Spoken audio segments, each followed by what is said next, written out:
29/5/2026 খ্রিস্টাব্দে গজারিয়া নৌ পুলিশ ফাঁড়ির একটি অজ্ঞাত মহিলার লাশ শনাক্ত করে ফুলদি নদী হতে পরবর্তীতে পিবিআই মুন্সিগঞ্জ সংবাদ পেয়ে পিবিআই মুন্সিগঞ্জের একটি ক্রাইম সিন টিম উক্ত ঘটনাস্থল পরিদর্শন করে এবং লাশটি শনাক্তের চেষ্টা করে।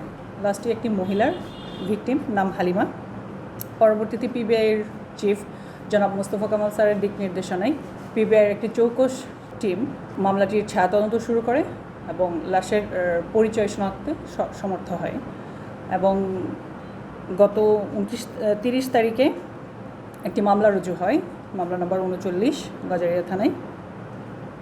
এবং তারই ধারাবাহিকতায় inspector Gouranga Basu, SI Roni Debnath, Ramprasad Ghosh, SI Zubayer Hossain এবং কনস্টেবল টিটুল শিকদারের নেতৃত্বে এবং পিবিআইয়ের পিবিআইয়ের তথ্য প্রযুক্তি এবং গোয়েন্দা তথ্যের ভিত্তিতে আমরা 4 জন আসামিকে গ্রেফতার করতে সমর্থ হই।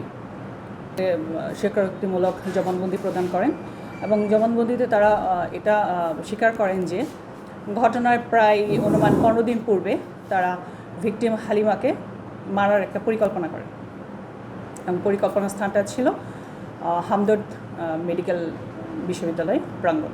কারণ হিসেবে জানা যায় হালিমা একজন আসামি মিস্টার আলামিন এবং কালাম, তাদের কাছে কিছু টাকা পাওনা থাকে, সেই টাকার জন্য তারা বলে এবং আরেকজন আসামি মিস্টার জামাল ওনার সাথে একদিন দেখার করতে যায় এবং সে তাকে অবৈধভাবে একটা কুপ্রস্তাব দেয় এবং শারীরিক সম্পর্ক করতে যায়। সে মুহূর্তে জামালের মেয়ে তাকে তাদের দেখে ফেলে এবং এইটা ছিল কারণ জামালের। সে তাকে নানা সময় উত্ত্যক্ত করতো, সেটা তারা স্বীকারোক্তিমূলক জবানবন্দিতেই সেটা বলেছে এবং মামলার পরবর্তী কার্যক্রম অব্যাহত আছে।